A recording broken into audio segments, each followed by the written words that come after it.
You're watching ACC Update on CardioSource Video News. Coming up, we'll have a special focus on cardiac imaging, including new requirements for accreditation and imaging self-referral rules. We'll also take a look at cardiovascular imaging strategies, a new tool for understanding appropriate use. And later, we'll be joined by Dr. Alan Taylor, the immediate past chair of the ACC's Imaging Council. From the American College of Cardiology in Washington, D.C., this is ACC Update. Welcome to this edition of the ACC Update for February. I'm Lisa Fletcher. As of January 1st, 2012, all imaging labs providing advanced diagnostic imaging services must be accredited by one of three accreditation organizations. According to the Centers for Medicare and Medicaid Services, the accreditation process can take up to 9 months to complete. The ACC is urging all providers of these services to begin the process immediately. Detailed information about the accreditation providers, as well as resources to help navigate the process, is available in the advocacy section of cardiosource.org under Imaging.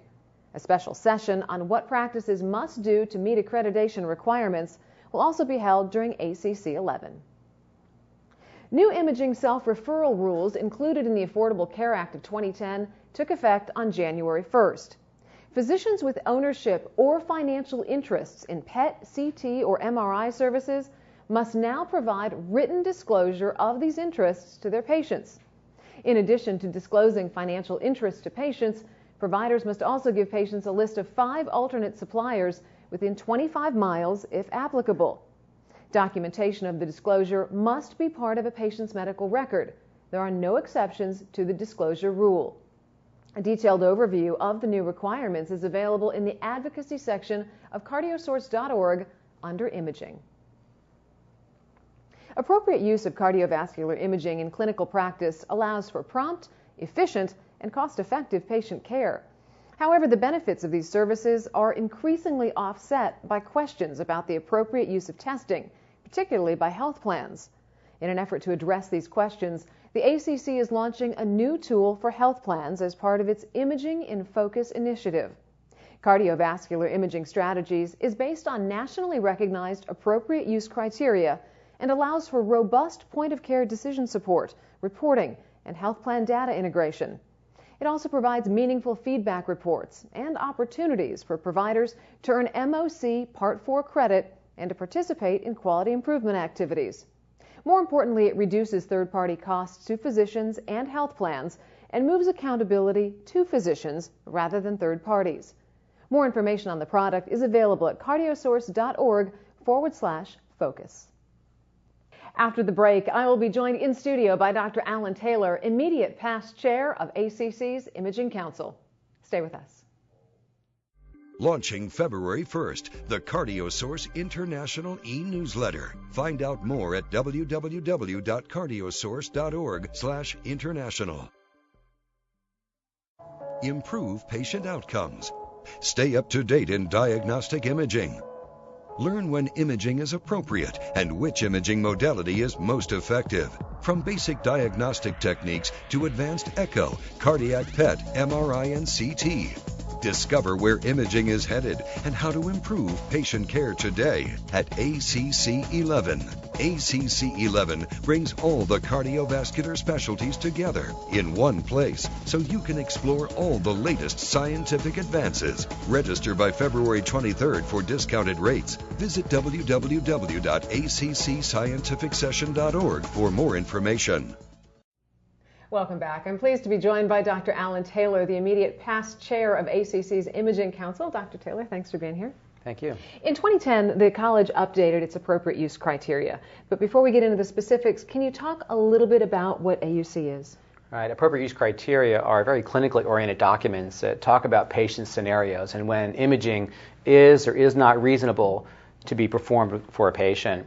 And so they're oriented around the patient. They help us evaluate that very critical first step of taking care of somebody, which is how do you select a patient for a test. And specifically, the updates are related to CT and echo. What were some of the biggest updates there? Yeah, 2010 was a very important year. Those fields are moving very fast, and it had been several years since they were conducted in their first iteration, and now they're revised. The biggest changes are two. One is they're vastly expanded in their scope. So they're now about 3 times more clinical scenarios that are covered, which is great because they fit clinical practice more broadly, and they reflect the evolving science. And then the second area where they've really changed is that they're very much aligned across different criteria for different modalities. So it's easier to look across different documents and compare when imaging is or isn't appropriate using different modalities. So they're clinically oriented, they're updated, they're broad-based, and they really help patients be selected for the right test at the right time. In your opinion, what are some of the best ways that providers can use appropriate use criteria? Yeah, these are different than guidelines, and they're very clinically oriented, and they're about taking care of patients. And so we all take care of patients, so what I would say is get involved and use these documents. They're very clinically oriented. Use them to evaluate how you select patients when you're taking care of patients selecting imaging tests. Use them at the point of service from an imaging perspective to evaluate how referrals come to you, to make sure your practices are aligned as closely as possible with the most appropriate care. And this is, in fact, evolving within accreditation organizations to be used, to be measuring appropriateness in your laboratory, and that's part of the accreditation organizations now, a metric of performance within the laboratories. So get involved and think about it as a quality issue. How do we select patients? If we get the right patient, the right test at the right time, we're on our way to performing quality cardiovascular imaging. Are there other ways to use the criteria, maybe for payers? Yeah, I think that's the overall intent, not just to be clinically oriented for patient care, but to also guide reimbursement policy. That is, tests should be reimbursed if it's the right test for the right patient at the right time.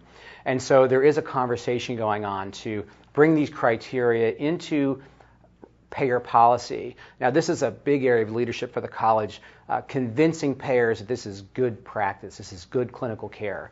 And so there's demonstration projects going on, and there's products being developed to integrate these criteria into payment models. And hopefully this gets us into an area of practice where we can not just worry about pre-authorizations and restrictive policies, but getting the right test paid for, done in the right way for the right patient at the right time.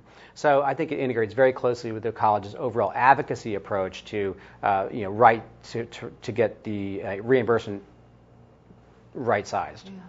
Are there any additional updates for AUC planned for this year? There are. These are living documents. They're meant to be revised as the science evolves, and they're the broader scope that we have in terms of imaging, the easier it is to look across different practices, because some practices may not use certain modalities, and they need all the modalities covered. So there's a catheterization document being developed for cardiac catheterization. There's one for imaging and peripheral arterial disease, which is the first time that'll be done. And then there's multimodality criteria underway. Now, they're more difficult, and the first one is being done in congestive heart failure. And so there's new documents being developed, and now we have echo and CT updated. We've got pretty much the full suite of non-invasive imaging tests that have been evaluated with AUCs.